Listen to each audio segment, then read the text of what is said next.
Hello, this is Lady Boulay, and I hope you're having a wonderful day. Thank you for your support. Thank you for subscribing to the channel. Thank you for your thumbs up, for your comments, and thank you for sharing the videos. Thank you for all you do to support the channel. And thank you for clicking on this video. I got so much feedback from the video that black women are the least desirable women in the United States that I thought I would come back and do another video that says black women are the most desirable women in the world. I got a lot of feedback from black men, and I'm happy to see it. Black men came on this channel strongly saying that I desire black women. Black women are beautiful to me. Black women are the most beautiful women in the world. At the Dark Warrior Perspective 7475 said, I be damned. I absolutely love black women. At Darrell Philafield 1677, what a name, he says, black women are my heaven and the best, period. And he left a heart there to show that he means what he says. All right then, Darrell Philafield. At Patrick Collins 1855 says, all men secretly love black women.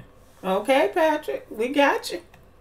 At Musicologist 79 said, black women are life. There's nothing on earth like the love of a black woman. Well, you better say it.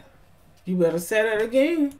There were many comments like this from black men, and they were very affirmative in what they were saying. Like this guy, he said there is nothing on earth like the love of a black woman. That sounds like somebody who has experienced the love of a black woman.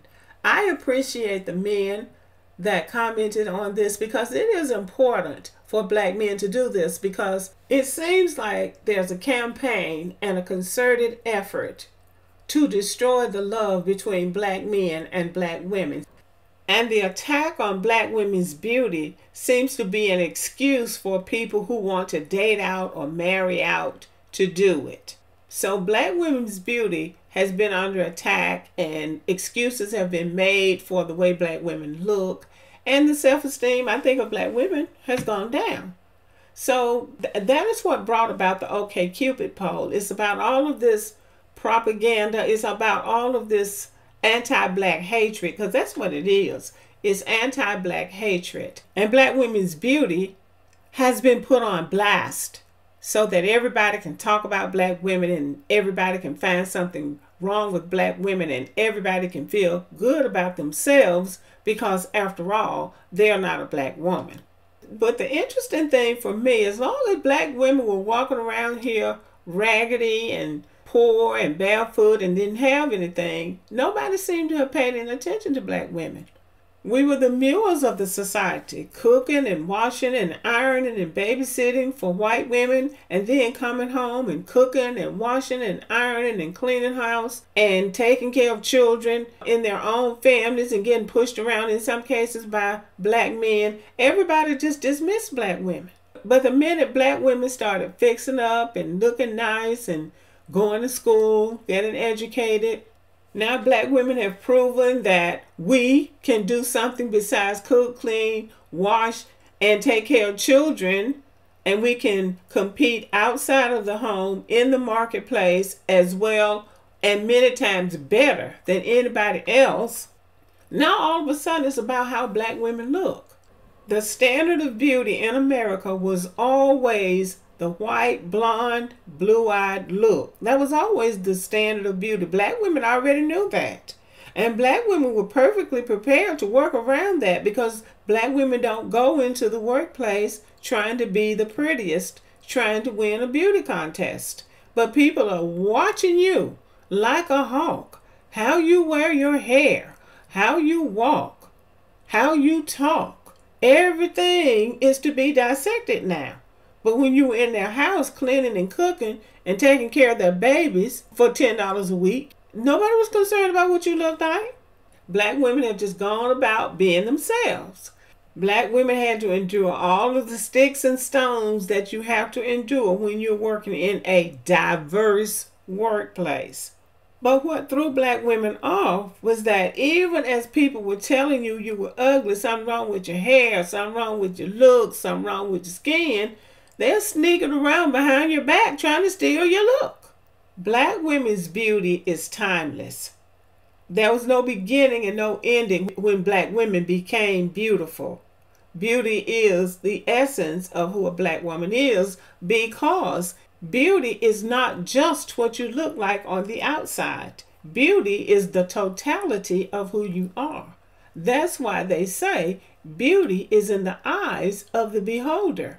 Because somebody else might behold you as beautiful because you've got on a lot of this makeup and all of this, Hollywood look, like Kim Kardashian and them, just manufactured look.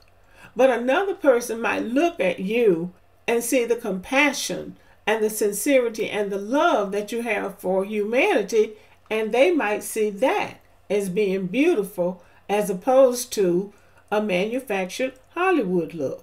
To me, a black woman's beauty is not only divine, but is also sacred, because there's something sacred about the survival instinct of black people, including black women. To me, black woman's beauty is the black woman on a plantation being a mother to the motherless children whose parents have been sold away, and finding ways to make sure that the elderly and the disabled, because some of those enslaved people were disabled, some of them were slow, so the other slaves, the stronger ones, had to try to bear the infirmities of the weaker ones, because they knew what would happen if they didn't help them. That's beauty. Finding ways to nurture, finding ways to feed them when there was not much food, and also going out in the woods, because they had knowledge of herbs, going out into the woods and creating some kind of salve to put on people who had been beat for trying to run away or whatever they were trying to do. The enslaved women were midwives. They delivered babies for black and white women. And they say those babies, they didn't have a high infant mortality rate during slavery days, as far as I know, because those women knew how to bring babies into the world safely, because they were invested in the survival of the mother and the baby. My mother had 10 babies by a midwife, all healthy. So I'm just saying, that's beauty, because they cared about the mothers and they cared about the babies. That's beauty. And it's sad and unfortunate that we have been indoctrinated into believing that beauty comes in a bottle. And the message we're getting is that you can't be beautiful unless you've got on a bunch of makeup. And let's go back to the plantation for a minute, because that's where the destruction of our sense of self began. Black women were the glue that was holding those black people together on those plantations, mainly because she could get away with more. But black women were also doing things on the plantation relative to white people that made them extraordinary, which made them beautiful. Black women were cooking those people's food.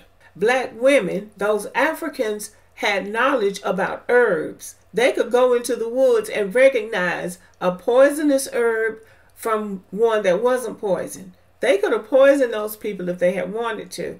But decency and the love of humanity prevented them from doing it. That's beauty. They were nursing those white women's babies. Those white women would have babies, and sometimes they would die in childbirth, and sometimes their bodies did not produce milk. Those enslaved women would have to nurse those white babies and their own babies. You can find pictures on the internet of enslaved women breastfeeding white babies. That's beauty. We have beauty that has nothing to do with physical appearance, even though we have the most beautiful physical appearance of anybody. We're exotic, we have dramatic looks, we have romantic looks, and we have all of this without adding anything. We have been indoctrinated by the system of white supremacy to see things through the eyes of white people.